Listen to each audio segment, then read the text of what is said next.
Ce chiffre maintenant, une femme meurt toutes les 9 minutes d'un avortement clandestin dans le monde. À l'occasion de la journée mondiale du droit à l'avortement, des rassemblements se tiennent un peu partout en France. Image ici ce soir à Angoulême, signée Cécile Landais.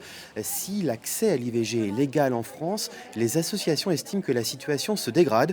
Je vous propose d'écouter deux manifestantes. C'est un acquis qui est remis en cause dans beaucoup de pays, comme vous le savez. Et donc en France, on doit montrer que toutes les femmes sont concernées, les hommes aussi, et qu'on doit absolument se battre pour préserver cet acquis le plus longtemps possible. Le discours des anti-IVG est de plus en plus légitime dans l'espace public, alors que c'est quand même un discours moraliste passablement étriqué, pour être euphémiste et pas trop malveillant. C'est un discours qu'on dénonce. Stéphanie Mignot, bonsoir. Vous êtes médecin généraliste attaché au service gynécologique et obstétrique du CHU de Poitiers, maître de conférences des universités. Alors, quand les associations en France estiment que l'accès à l'IVG se dégrade, avec notamment des fermetures de centres, est-ce que vous partagez vous aussi ce constat d'une dégradation? Oui, mais c'est vrai pour une majorité des soins, par exemple l'accès aux urgences, l'accès aux services de pédiatrie, certains services qui manquent de médecins. C'est C'est pas vrai aussi, spécifique à l'IVG. c'est pas que spécifique à l'IVG, même si le délai d'attente pour les femmes, en fonction de là où elles consultent dans les régions, l'accès est plus ou moins long en effet. Plus long en campagne, j'imagine? Plus long en campagne que quand on est près d'un centre qui fait les IVG. Par exemple, pour nous, dans la Vienne, l'accès vers le Mont-Morillonnais, il est plus compliqué que pour les femmes qui vivent autour de Poitiers. Alors quand on assiste dans différents endroits du monde à des reculs sur le droit à l'interruption volontaire de grossesse, est-ce que vous êtes inquiète de ces évolutions? Bien sûr, on n'est pas à l'abri qu'à un moment ou un autre, la politique change, les volontés changent, et ce sera catastrophique parce que, comme vous le rappeliez tout à l'heure, quand l'IVG est clandestin, il est dangereux, il est mortel. Alors comment est-ce que vous jugez le degré d'information des femmes, des couples aujourd'hui? Globalement, les femmes, elles ont plus accès à l'information, mais la qualité de l'information, elle n'est pas correcte.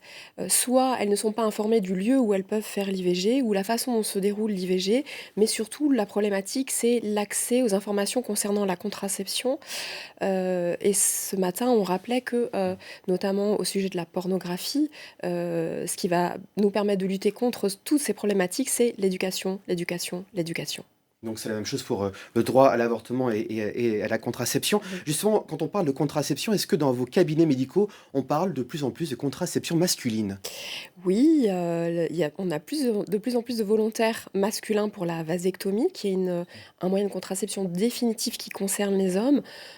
Les demandes étaient très rares auparavant et là, on a de plus en plus de demandes, donc c'est positif. On parle aussi du slip toulousain, de l'anneau contraceptif pour les hommes. C'est vraiment quelque chose de chouette, je trouve. Est-ce que vous avez aussi toujours ce sentiment qu'on fait culpabiliser les femmes quand il s'agit de contraception, quand il s'agit d'avortement? Bien sûr, ça n'a pas changé, ça fait pas mal d'années maintenant que j'exerce et les femmes éprouvent toujours autant de culpabilité à venir réaliser une IVG et ça, c'est problématique. Alors je crois aussi que, à l'occasion de cette journée mondiale de l'avortement, le planning familial lance un site, pour, contrer la désinformation en ligne. J'imagine que vous avez pu le consulter? Ah non, j'étais pas Ouais. informée. Donc voilà, je vous le dis, vu que vous nous parlez de cette nécessité, d'informer, est-ce qu'il y a un dernier message que vous souhaitez faire passer, un message essentiel à l'occasion de cette journée mondiale du droit à l'avortement? Je pense que comme le reportage le montrait tout à l'heure, hein, il ne faut pas considérer que c'est un droit acquis et définitif. Il faut continuer à lutter pour que l'accès à l'IVG soit possible pour le plus de femmes quand elles en ont besoin en France. Stéphanie Mignot, médecin généraliste à Poitiers, merci beaucoup d'avoir répondu à notre invitation, ce soir.